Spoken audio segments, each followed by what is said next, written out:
Biz reglamentin талабын деп атабыз. Регламенттин талабы боюнча, урматтуу коллегалар, ушул талкуу болуп аткан, добуш бере турган мыйзамдын долбоору бизге 3 күн башта берилиши керек эле. А комитет кече өттү айланайындар. Комитет кече өттү. Биздин дагы элер ал комитетте бир маселе каралды ушундай. Колубузга тиелек документке добуш берип жиберген учур болду. Бул бизге айбир алып келеби? Эгерде сиздер ушунчалык кумаркана ачууга куштар болуп атсаңар, 3 күн башта эртерээк аракет кылбайсыңар беле? Ар бир депутаттын колуна карматпай билеңер. Азыр биз колубузда документибиз жок туруп, эмнеге добуш беребиз? Биринчи окууда каралган, экинчи окууга депутаттардын сунуштары кабыл алынды деп айтышып атат. Эмнеси кабыл алынды, эмнеси кабыл алынган жок? Кайдан окуп атасыздар, айланандар? Мүмкүн бизге бербей, сиздерге берип аткандыр. Биз бир нерсени көрүп туруп добуш беришибиз керек го. Бул деген сөз эки жашыкты коюп койгондагы айтып атат, мына жашыктын ичинде эмне бар дейт. Мен кайдан билем эмне бар экенин? Мышык барбы, коён барбы, чычкан барбы, мен кайдан билем? Бирок добуш бер деп атат. Эми ар кимдин өзүнүн абири. Кумар менен эч ким алдына жылып кеткен эмес.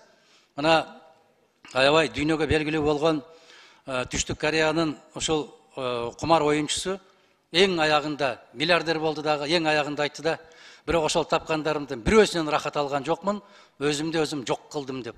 Бүтүндөй адамзатка кайрылып айтты, колуңардан келсе, ушул нерсеге жакындабагыла деп. Акыры өзүн өзү канча этаждан таштап жиберди. Бактылуу болдубу? Бул нерсе жакшылыкка алып келбейт. Арам менен келген жерде береке болбойт, туугандар. Биз каршы добуш беребиз. Биздин үнүбүз акырында ушуга жетпей калат. Биз сезип атабыз, көпчүлүк менен жеңилебиз. Ошондуктан жанагы динди аралаштырбагыла деп айтып аткандарды, кээделер намазга асылып атат, башкага асылып атат. Ушуну жөн койгула, азаматтар, жөн койгула. Ар бирибиз өзүбүздүн ишенимибиз менен кете берели. Бирок ушундай деген сөз бар. Жамандыкты, арамдыкты көрүп турган болсоң, колуң менен токтот дейт. Кол менен токтотконго күчүбүз жетпей атат. Сөзүң менен токтот дейт. Сөз менен да күчүбүз жетпей атат. Себеп сөздү да укпай атабыз. Мен сиздерге кайрылам, урматтуу кесиптештер. Келиңиздер. Кыргыздын каада салты бар, айланайындар. Эч качан кумарга жакындаба дейт. Кумар жакшылыкка алып келбейт дейт. Эч качан жакшылык келбейт. Мүмкүн канча бир миллиардтарды айта берет, Акылбек Жапаровдун оозунан чыкканда эле миллиард чыгат, миллион чыкпайт. Келбейт ал акча. Мына Филиппинди мисал келтирди, Таиландты мисал келтирди. Өзүңүздөр көрүп атасыздар го. Ошол болбогон, жарыбаган акчаны алабыз деп бир апаатка калып калуу коркунучунан этият бололу деп атабыз биз. Кайырчынын куржуну толбойт дейт. Арам түшкөн жерге береке болбойт дейт, берекет болбойт дейт. Кеп акчанын көптүгүндө аздыгында эмес, кеп ошонун берекесинде, туугандар. Кедей киши кедейлигинен кедей эмес дейт, тойбогондугунан кедей дейт.